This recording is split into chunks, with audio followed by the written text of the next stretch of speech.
দর্শক, রাত পেরোলেই তৃতীয় ধাপের উপজেলা নির্বাচন প্রস্তুতির খবর জানাতে চট্টগ্রাম এবং রংপুর থেকে যোগ দিচ্ছেন সহকর্মীরা।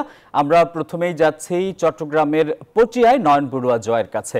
জয়, কেন্দ্রে কেন্দ্রে ভোটের সরঞ্জাম পাঠানোর খবর জানাবেন।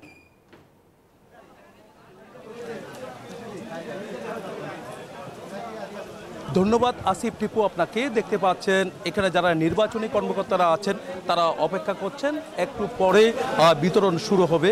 তো এখানে আমরা দেখানোর চেষ্টা করছি এখানে যারা আছেন তাদের যারা নির্বাচনী কর্মকর্তা যারা আছেন তারা ছুটে এসেছেন একটু পরে কেন্দ্রে কেন্দ্রে যে সরঞ্জামগুলি নিয়ে যাওয়ার পর কিন্তু নির্বাচনের যে প্রস্তুতি তারা সেখানে শেষ করবেন। তবে চট্টগ্রামে যেহেতু আগামীকাল রাত পহলে 4টি উপজেলায় নির্বাচন হবে, পটিয়া, চন্দনাইশ, আনোয়ারা আর বোয়ালখালীতে, তো সেখানে বিজিবির টহল, একই সাথে র্যাব পুলিশের টহলও কিন্তু তারা অব্যাহত রেখেছেন। 50 জন প্রার্থী কিন্তু এবার সেখানে প্রতিদ্বন্দ্বিতা করছেন চেয়ারম্যান পদে আর ভাইস চেয়ারম্যান পদে, এমনকি মহিলা ভাইস চেয়ারম্যান পদে। তবে নির্বাচনের যে প্রস্তুতি, সব ধরনের প্রস্তুতি তারা শেষ করেছে বলে আমাদেরকে জানিয়েছেন রিটার্নিং কর্মকর্তা। এই ছিল আমার এখানকার সর্বশেষ। ফিরে যাচ্ছি, আমার সহকর্মী অপেক্ষা করছেন রংপুরে মানিকের কাছে।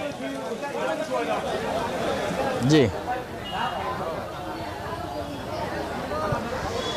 জয়, চট্টগ্রাম মতো রংপুরের সদর এবং গঙ্গাচড় উপজেলা তো আগামীকাল ভোট গ্রহণ অনুষ্ঠিত হবে। ইতিমধ্যেই সকল প্রস্তুতি সম্পন্ন হয়েছে। আপনি ক্যামেরার চোখে দেখতে পাচ্ছেন যে কিছুক্ষণের মধ্যেই কেন্দ্রে কেন্দ্রে নির্বাচনী সামগ্রী পাঠানো হবে। এটা আপনাকে যদি বলি যে এই দুটি উপজেলায় অর্থাৎ প্রায় 38 জন প্রার্থী প্রতিদ্বন্দ্বিতা করছেন এবং সদরে 61টি ভোট কেন্দ্র রয়েছে এবং সেখানে ভোটার রয়েছে 1,37,000 এবং গঙ্গাচড়ায় 101টি ভোট কেন্দ্র রয়েছে, এখানে ভোটার রয়েছে 2,39,000। সব মিলে আপনাকে যদি বলি যে প্রার্থীরা যেমন প্রচার প্রচারণা শেষ করেছেন এবং সহকারী রিটার্নিং কর্মকর্তারা তাদের প্রস্তুতি শেষ করেছেন।